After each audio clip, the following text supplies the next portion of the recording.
मैं शरीफ खान साहब से, जो बहुत नौजवान दिलों की धड़कन है, युवा लीडर भी हैं, नसीम खान साहब के भाई भी हैं। नजर भाई जी 5 जिला मुझे 10 बजने में है।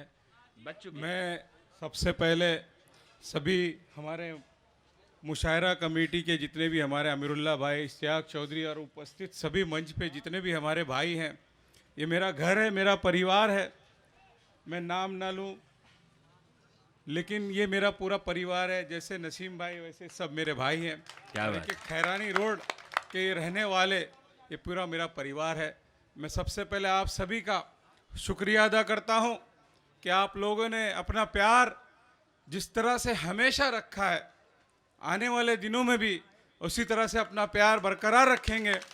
और इंशाअल्लाह 21 तारीख को जब वो 24 तारीख में तब्दील होगी तो पूरे महाराष्ट्र में एक मिसाल बन के जाएगी। मैं आप लोगों का दिल की गहराइयों से शुक्रिया अदा करता हूँ और मैं पूरे मुशायरा कमेटी का बहुत ही मशकूर और ममनून हूँ जिन्होंने मुझे आज मेहमान खुसूसी की हैसियत से यहाँ पे बुलाया। मैं अमरुल्लाह भाई और उनकी तमाम कमेटी का और ख़ासकर नज़र भाई और हमारे आलम निज़ामी साहब, असद बस्तवी साहब और जितने भी शायर हैं यहाँ पर, मैं उनका भी शुक्रिया अदा करता हूँ। हमारे एहसान राइन साहब हैं, निशात खान साहब हैं, हमारे अनीस खान साहब है, जमाल खान साहब है, हमारे जितने भी हमारे अयूब मनियार साहब हैं, गालिब शेख साहब हैं, सभी लोगों ने आज इतनी अच्छी एक मुशायरा जो यहाँ पे सब लोगों ने मिलकर मुनक्किद किया, उसके लिए मैं आप सभी लोगों को मुबारकबाद देना चाहता हूँ और बहुत बहुत शुक्रिया अदा करता हूँ। और इंशाअल्लाह इससे भी बड़ा मुशायरा आने वाले दिनों में बहुत जल्द होगा, जश्न मनाएंगे ऐलान इंशाअल्लाह। करता हूँ। बहुत बहुत शुक्रिया।